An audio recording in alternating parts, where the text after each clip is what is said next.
लेकिन एमएसपी की गारंटी देने की जब बात आ रही है तो पीएम मोदी एक स्टेटमेंट नहीं दे पा रहे हैं। मुझे लगता है कि एक प्रधानमंत्री इतने कमजोर कैसे हो सकते हैं कि किसान जैसे मसले पर, मणिपुर जैसे मसले पर, जो मसले ज्वलंत होते हैं उन पर उनका एक भी स्टेटमेंट नहीं आता है, लेकिन जो मुद्दे धर्म से जुड़े होते हैं वो अपना फुल टाइम वहां पर स्पेंड करते हैं। किसान फसल उगाता है, गेहूं, चना, चावल, दाल, सब्जी, प्रधानमंत्री कील उगा रहे हैं, कांटे उगा रहे हैं। जिसके चेयरमैन माननीय मोदी जी थे जब वो गुजरात के चीफ मिनिस्टर थे, और 2011 में उन्होंने उस वर्किंग ग्रुप की एक रिपोर्ट चेयरमैन की हैसियत से तत्कालीन प्रधानमंत्री मनमोहन सिंह को सौंपी थी, जिसमें उन्होंने साफ कहा था कि एमएसपी की कानूनी गारंटी होना चाहिए। यानी जो मांग आज किसान कर रहे हैं वो बतौर मुख्यमंत्री नरेंद्र मोदी खुद उस बात की सिफारिश कर चुके हैं। तो आज अगर किसान उन मांगों को लेकर आए हैं और प्रधानमंत्री या भारतीय जनता पार्टी की सरकार हठधर्मी दिखा रही है, अगर हरियाणा की भारतीय जनता पार्टी की सरकार उन पर आंसू गैस के गोले फेंक रही है जगह जगह, तो जिस देश की जनता को गेहूं की किस्में नहीं पता है, चावल की किस्में नहीं पता है, वो बासमती राइस और आशीर्वाद आटे में फंसी हुई है, वो किसान का संघर्ष क्या जानेगी। तो समस्या केवल मीडिया और सरकार की नहीं है, समस्या जनता की भी है, जो सब्जी तो फ्रेश चाहता है लेकिन पैसा कम देना चाहता है। नमस्कार, मेरा नाम है निवेदिता शांडिल्य और आप देख रहे हैं मॉलिटिक्स। किसानों और सरकार के बीच में बातचीत लगातार चल रही है। 4 दौर की बातचीत हुई है लेकिन नतीजा नहीं निकला है। इस बीच सरकार ने प्रस्ताव दिया 5 फसलों पर एमएसपी का, लेकिन उस प्रस्ताव को सोच विचार के बाद से किसान संगठनों ने स्वीकार करने से मना कर दिया है और कहा है कि कल यानी 21 तारीख को वो दिल्ली की तरफ कूच करेंगे। हालांकि उन्हें करने दिया जाएगा ये नहीं, ये तो तस्वीरों से ही नजर आ जा रहा है कि जिस तरह से बैरिकेटिंग है, रोका जा रहा है उनको। शंभू बॉर्डर पर अभी भी किसान मौजूद हैं। तो ऐसे में किसानों द्वारा ये जो प्रस्ताव को खारिज करना है और सरकार की तरफ से इस तरह का प्रस्ताव लाना जिसे कि किसान स्वीकार नहीं कर रहे हैं, किस तरह की चालबाजी है ये, या फिर बीच में मिलने का प्रयास किया जा रहा है, इन सारी बातों पे हमसे बातचीत करने के लिए मौजूद है पंकज जी और राघव हमारे साथ है। सबसे पहले पंकज सर, हम आपके पास आते हैं। आखिर ऐसा सरकार के प्रस्ताव में था क्या? दिख तो यही रहा है कि सुलह करने की कोशिश कर रही है सरकार, लेकिन किसान नहीं माने। किसानों के न मानने का कारण क्या है? देखिए, सबसे पहली बात तो जो सरकार है वो सिर्फ टाइम बाय कर रही है, वो किसानों को बेवकूफ़ बनाना चाहती है, क्योंकि किसान जो मांग कर रहे हैं वो कोई और मांग नहीं है। 2014 में भारतीय जनता पार्टी ने जो अपने घोषणा पत्र में कहा था कि वो किसानों की फसलों पर गारंटी देगी एमएसपी पर, और वो फार्मूला स्वामीनाथन कमेटी का जो है, जो C2 प्लस 50% की बात करता है। हम अपने दर्शकों को बता देना चाहते हैं कि दरअसल ये पूरा फार्मूला क्या है। दरअसल 3 तरह की लागत होती है। एक A2 होती है, यानी जिसमें नकदी जितना खर्च होता है, चाहे वो खाद खरीदने पर हो या रसायन खरीदने पे, बीज खरीदने पर, या फिर बिजली की जो कीमत होती है प्लस मजदूरी, यानी जितनी नकदी खर्च होती है वो A2 पे आती है। अब इसमें FL जुड़ता है। तो FL में क्या होता है कि जो किसान परिवार है उसकी मेहनत जुड़ जाती है, तो वो लागत में जोड़ दिया जाता है। तो सरकार कह रही है कि A2 प्लस FL पे 50% आप ज़्यादा ले लीजिए, हम इसको मान जाएंगे। लेकिन जो स्वामीनाथन कमेटी का जो प्रस्ताव या सिफारिश है वो कहता है कि A2 प्लस FL नहीं, बल्कि C2 प्लस 50% होना चाहिए। C2 में क्या होता है, आपकी नकदी और गैर नकदी जो खर्च है वो तो होता ही है, साथ में जो ज़मीन है उसका किराया ब्याज समेत लागत में जोड़ा जाएगा, और तब उसके ऊपर 50% और जोड़ा जाएगा, यानी कुल लागत का 1.5 गुना किसानों को दिया जाएगा। इससे खेती लाभप्रद बनेगी, ऐसा स्वामीनाथन साहब का, जो MS स्वामीनाथन जिन्हें भारत रत्न अभी दिया गया है, वो कह गए हैं। और जब विपक्ष में थी भारतीय जनता पार्टी तो इस बात को मानती थी, लेकिन अब 2 साल पहले जो आंदोलन हुआ उसकी ज़रूरत नहीं थी अगर बीजेपी अपना घोषणा पत्र लागू कर देती, लेकिन उसने नहीं माना और ये कहा कि नहीं, हम एक कमेटी बनाएंगे और उस पर फिर चर्चा होगी। आज जब वो 5 फसलों की बात कर रहे हैं, वो कौन सी 5 फसलें हैं? वो 5 फसलें हैं, मक्का है, मसूर है, कपास है, अरहर है और उड़द है। इन 5 फसलों पर वो कह रहे हैं कि हम आपको C2 नहीं बल्कि A2 प्लस FL के हिसाब से देंगे, यानी जो ज़मीन का किराया है उसको हम नहीं देंगे। और दूसरी बात यह है कि 23 नहीं, सिर्फ 5 फसलों पर देंगे। ये एक बहुत बड़ी एक तरह से धोखेबाजी है, इसलिए कि बहुत से इलाकों में ऐसी स्थितियां नहीं है जहां पर आप दलहन पैदा कर सके। जैसे मैं जिस इलाके से आता हूं, जिस गांव से आता हूं, वहां पे आसपास एक बड़ी नहर निकलती है। उससे क्या हुआ कि वाटर लेवल ज़्यादा हो गया। वाटर लेवल ज़्यादा होने से क्या हुआ, दलहनी फसलें वहाँ नहीं होती। तो जब दलहनी फसलें होती नहीं हैं तो मजबूरी है कि लोग धान ही बोएंगे या गेहूं ही बोएंगे। तो ये शर्त लगा देना कि हम केवल 5 फसलों पे देंगे, ये किसानों के साथ धोखा है। 23 फसलों की मांग है, दूसरा C2+50% की मांग है। इसको सरकार नहीं मांगकर एक तरह से किसानों के साथ धोखा दे रही है, और इसलिए कोई वजह नहीं है कि किसान इस बात को मान लें। सरकार सिर्फ चाहती है कि किसी तरह थोड़ा समय और बढ़ जाए, फिर चुनाव घोषणा हो जाएगी, आचार संहिता लग जाएगी, तो वो कहेगी साहब अब तो हम कुछ कर भी नहीं सकते।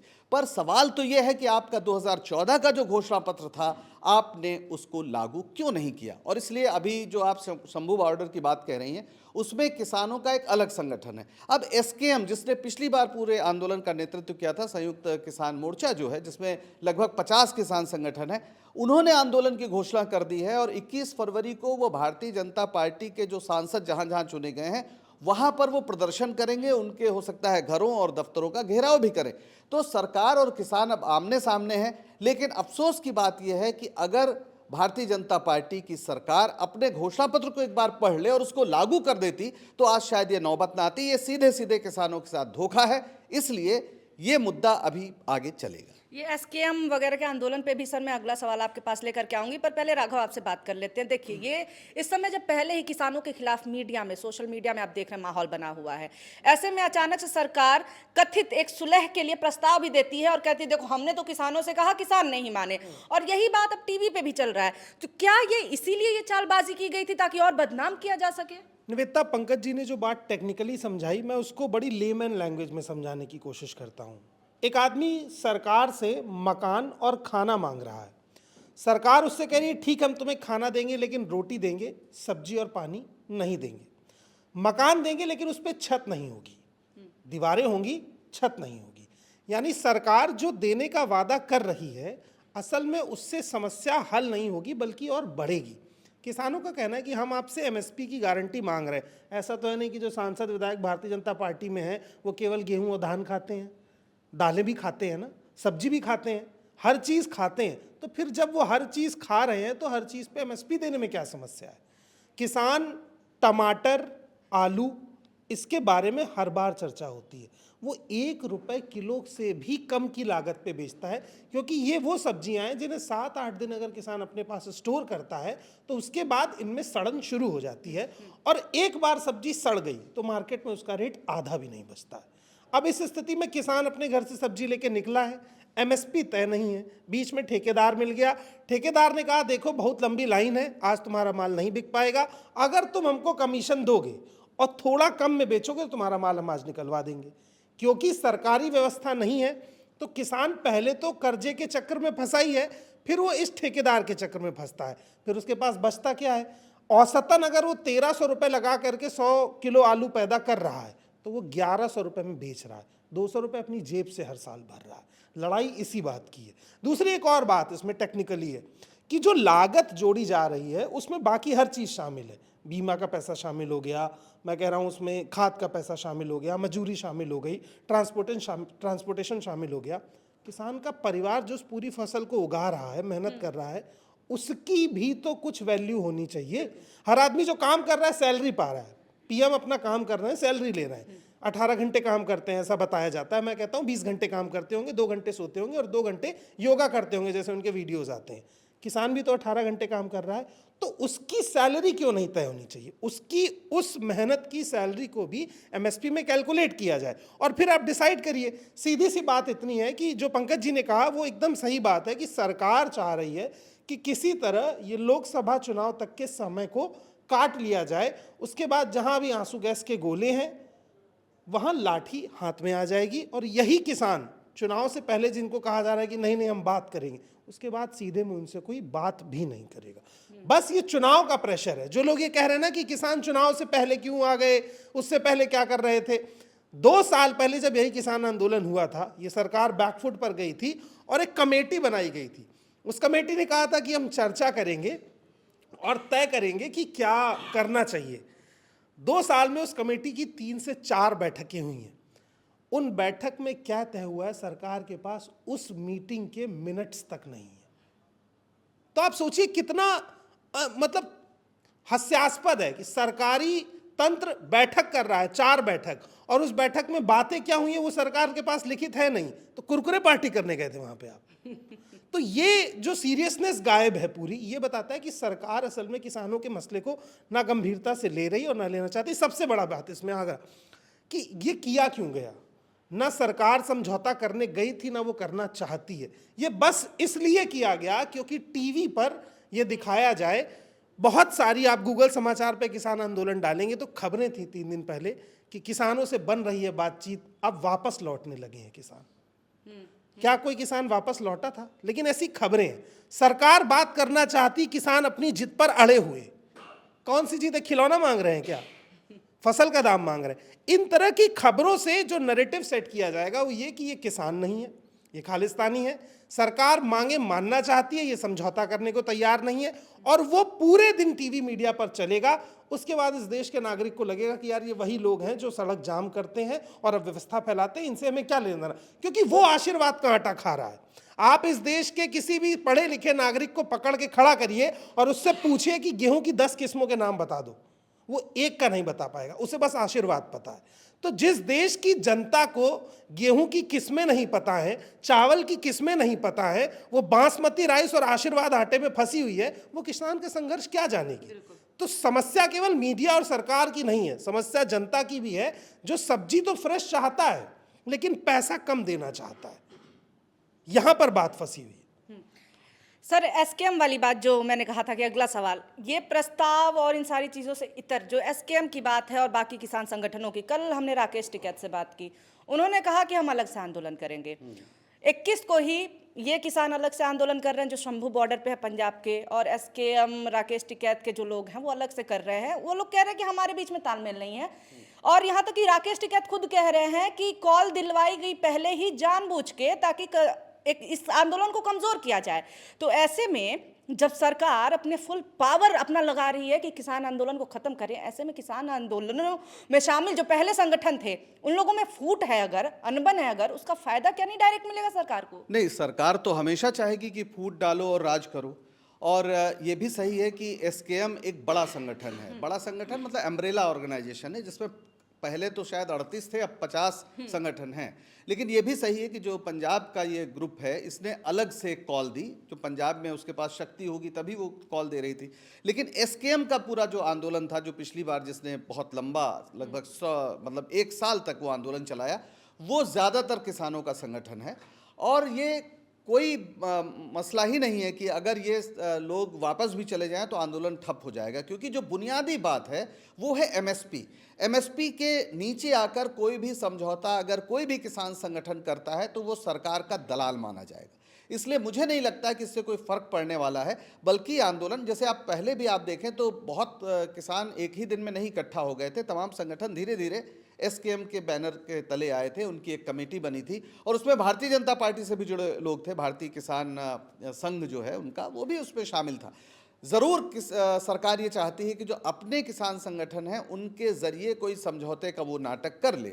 लेकिन एमएसपी एक बड़ा राजनीतिक मुद्दा इसलिए बन गया है कि अब देखिए, राहुल गांधी ने भी कह दिया, कांग्रेस पार्टी साफ कह रही है कि अगर हम सत्ता में आए तो हम एमएसपी की गारंटी देंगे। यानी इस मुद्दे पर अगर सरकार बैकफुट पे जाती है तो इसका विपक्ष भी फायदा उठाने की कोशिश स्वाभाविक रूप से करेगा, क्योंकि राजनीति अगर मुद्दों पर होगी तो एक तरफ एक सरकार है जो एमएसपी नहीं दे रही है, एक तरफ एक विपक्ष है जो इस बात की गारंटी दे रहा है कि नहीं, हम आएंगे तो कानूनी गारंटी देंगे। भारतीय जनता पार्टी इसलिए इसमें नैतिक रूप से वो कमज़ोर पड़ जाती है कि उसने खुद विपक्ष में रहते हुए अपने घोषणा पत्र में, जैसा मैंने बताया, वो उन्होंने बात कही थी। तो एमएसपी, सिर्फ एमएसपी नहीं, एमएसपी की कानूनी गारंटी, क्योंकि अभी भी बहुत सी फसलों पर एमएसपी घोषित है लेकिन उसकी खरीद ही नहीं होती। जब खरीद नहीं होती है, मान लीजिए 2200 रुपये धान का एमएसपी घोषित की गई है लेकिन खरीद नहीं हो रही है, तो किसान 1200 रुपये में पर क्विंटल वो बेच देता है। तो सवाल यही नहीं है कि एमएसपी की घोषणा हो, सवाल ये भी है कि उसकी पूरी तरह से खरीद हो। सरकार की ओर से एक तर्क आया है, कृषि विविधीकरण, डाइवर्सिफिकेशन की वो बात कर रहे हैं। अब ये बड़ा अद्भुत बात है कि आप अगर ये कह रहे हैं कि लोग धान ज़्यादा बो रहे हैं या गेहूं ज़्यादा बो रहे हैं, दलहन तिलहन कम बो रहे हैं, तो इसका सबसे अच्छा तरीका है कि आप दलहन और तिलहन का जो एमएसपी है वो बढ़ा दीजिए।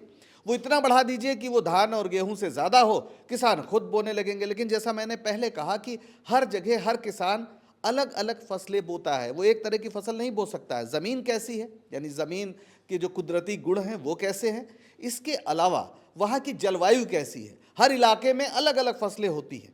तो अगर आप चाहते हैं कि जो दलहन या तिलहन का मसला है वो ज़्यादा बढ़े, उसमें लोग ज़्यादा ध्यान दें, तो आपको दलहन के ख़ास तौर पर अगर या जिन फसलों की आपने बात की है, मक्का की बात की है, अरहर की बात की है, उड़द की बात की है, कपास की बात की है, तो इन सारी की आप एमएसपी बढ़ा दीजिए।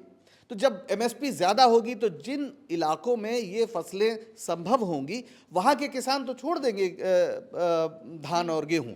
तो ये सरकार आखिर कहना क्या चाहती है, बात समझ में नहीं आ रही, क्योंकि किसान तो खुद चाहता है कि वो ज़्यादा से ज़्यादा कृषि विविधीकरण की ओर जाए, क्योंकि अगर वो जितना बदल बदल के बोएगा उतना ही उसकी जो ज़मीन है उतनी ही उपजाऊ होगी। तो कुल मिला के इसमें नीयत का प्रश्न है और मुझे लगता है कि सरकार की नीयत ठीक नहीं है। वो किसानों को किसी भी स्तर पे जाके बांट कर वो चाहती है कि ये मुद्दे राजनीति के केंद्र में ना आने पाएं, क्योंकि अगर राजनीति के केंद्र में या चुनाव के मुद्दे के रूप में अगर किसानों का सवाल आगे आया तो फिर बहुत से सवाल धार्मिक ध्रुवीकरण या इत्यादि के जो सवाल हैं वो पीछे हो जाएंगे, जो सरकार नहीं चाहती। तो कुल मिला के मुझे लगता है कि आज जो किसान हैं उनकी जो नैतिक आभा है वो ज़्यादा उज्जवल है और सरकार कहीं ना कहीं से उनके साथ धोखेबाजी कर रही है। राघव, आपके अनुभव के आधार पे एक चीज़ मैं जानना चाहूंगी, जो कि क्योंकि आप वहाँ पे रहे थे शंभू बॉर्डर पे, आपने किसानों से बात की, उनके साथ रुके हुए भी थे, तो जो टीवी में अभी चल रहा है कि अड़े हुए हैं किसान, अड़ियल है किसान, आपने जितनी बातचीत की, क्या वो किसान सुलह के मूड में दिख रहे हैं कि अगर उनको उनकी बातें मान ली जाती हैं तो वो चले जाएंगे, वो नहीं हिंसा करना चाहते हैं, या फिर उनका था कि नहीं हम यहाँ पे रहेंगे ही रहेंगे? निवेदिता, एक चीज़ को समझिए कि इस देश की जनता ने एक प्रधानमंत्री को चुना और उसने बहुत पहले कहा था कि मुझसे अगर कोई भूल हो जाए, मुझसे कोई कमी रह जाए तो मैं आपको चौराहे पे मिल जाऊंगा और आप मेरा जिस तरह से चाहे स्वागत कर सकते हैं। पंजाब इस देश का हिस्सा है। कुछ लोग अपनी मांगे लेकर के दिल्ली आ रहे हैं बात करने के लिए, बीच में एक स्टेट उन्हें रोक लेती है, तो वो तो वहाँ पहुँच ही नहीं पाए जहाँ उन्हें बात करनी है। अड़ियल तो तब होते जब वो वहाँ पहुँचते, प्रधानमंत्री बात करने के लिए तैयार होते या उनका कोई प्रतिनिधि मंडल उनसे दिल्ली में बात करने के लिए तैयार होता और किसान बात करने से मना कर देते।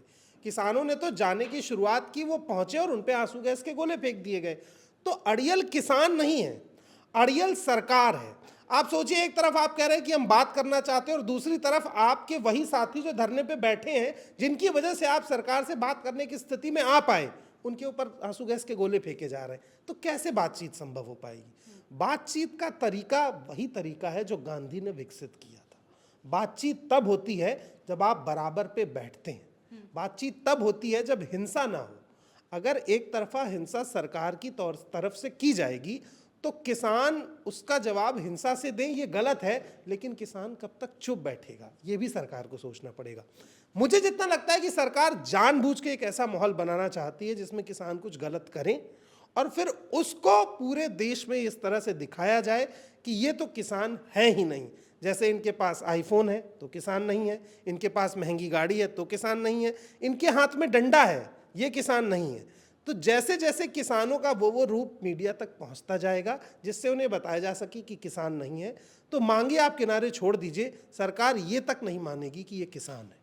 बहुत शुक्रिया सर आपका भी। एक आखिरी बात मैं बोल देना चाह रहा हूँ कि इसमें बहुत इंपॉर्टेंट इस बात की याद दिलाना है कि कंज्यूमर अफेयर्स का एक वर्किंग ग्रुप था जिसके चेयरमैन माननीय मोदी जी थे जब वो गुजरात के चीफ मिनिस्टर थे, और 2011 में उन्होंने उस वर्किंग ग्रुप की एक रिपोर्ट चेयरमैन की हैसियत से तत्कालीन प्रधानमंत्री मनमोहन सिंह को सौंपी थी, जिसमें उन्होंने साफ कहा था कि एमएसपी की कानूनी गारंटी होना चाहिए। यानी जो मांग आज किसान कर रहे हैं वो बतौर मुख्यमंत्री नरेंद्र मोदी खुद उस बात की सिफारिश कर चुके हैं। तो आज अगर किसान उन मांगों को लेकर आए हैं और प्रधानमंत्री या भारतीय जनता पार्टी की सरकार हठधर्मी दिखा रही है, अगर हरियाणा की भारतीय जनता पार्टी की सरकार उन पर आंसू गैस के गोले फेंक रही है, जगह जगह सड़क पर हर्डल्स लगाए गए हैं। तो ये भारत सरकार खुद प्रधानमंत्री की अपनी जो गारंटी की वो बात करते हैं, मोदी की गारंटी, तो ये हास्यास्पद हो जाता है। आपका ये कहना कि मोदी की कोई गारंटी है, इससे बड़ी हास्यास्पद बात कुछ हो ही नहीं सकती।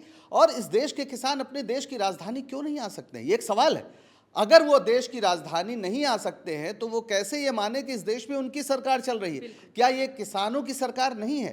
क्या भारतीय जनता पार्टी किसानों को अलग करके देखना चाहती है? क्या उस देश के नागरिक नहीं है और संविधान इस बात की इजाज़त देता है कि कोई भी नागरिक कहीं भी जा सकता है? तो सड़क रोकने का जो अधिकार है, जो सड़क जिस तरह से रोकी गई है, जैसे लगता है कि कोई आप दुश्मन देश के लोगों से आप मुकाबला करने के लिए खड़े हैं।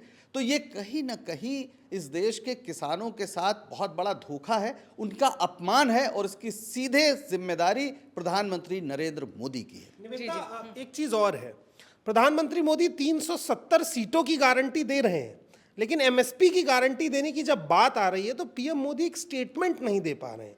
मुझे लगता है कि एक प्रधानमंत्री इतने कमजोर कैसे हो सकते हैं कि किसान जैसे मसले पर, मणिपुर जैसे मसले पर, जो मसले ज्वलंत होते हैं उन पर उनका एक भी स्टेटमेंट नहीं आता है, लेकिन जो मुद्दे धर्म से जुड़े होते हैं वो अपना फुल टाइम वहां पर स्पेंड करते हैं। किसान फसल उगाता है, गेहूं, चना, चावल, दाल, सब्जी, प्रधानमंत्री कील उगा रहे हैं, कांटे उगा रहे हैं। तो ये मतलब बड़ा हास्यास्पद है देखने में ही कि इन सब चीजों पे जो लागत लग रही है, 30,000 आंसू गैस के गोलों का ऑर्डर दिया है दिल्ली की पुलिस ने। हरियाणा की सरकार इतने ही आंसू गैस के गोले इस्तेमाल कर चुकी जो कि एक्सपायर थे, उसमें से कुछ। इतने सीमेंट के बैरिकेडिंग लगाए गए, इतने लोहे के बैरिकेडिंग्स को मूव किया गया। इसमें जो लागत लगी है वो पैसा हमारा, आपका और किसान का ही है। तो जो पैसा आप सरकार को टैक्स के तौर पर इसलिए दे रहे हैं कि ये देश अच्छा हो, सुंदर हो, उस पैसे से आपके ऊपर ही हमला किया जा रहा है और किसानों पर। यह बड़ा हास्यास्पद है कि हमारा पैसा हम पर ही हथियार बन के बरस रहा है। ऐसी सरकार मैंने देश के और विश्व के किसी कोने में नहीं देखी जो जनता के पैसे से ही उसके ऊपर अटैक करती है। बिल्कुल, आप दोनों जो कह रहे हैं हास्यास्पद है, ये ऐसी हास्यास्पद बात है कि जिस पे शर्म ज़्यादा आ रही है इस समय, जो भी चीज़ें चल रही हैं। कल रात में दिल्ली और आसपास इलाकों में ज़बरदस्त बारिश हुई, माहौल बहुत ठंडा हो गया, मौसम ठंडा हो गया।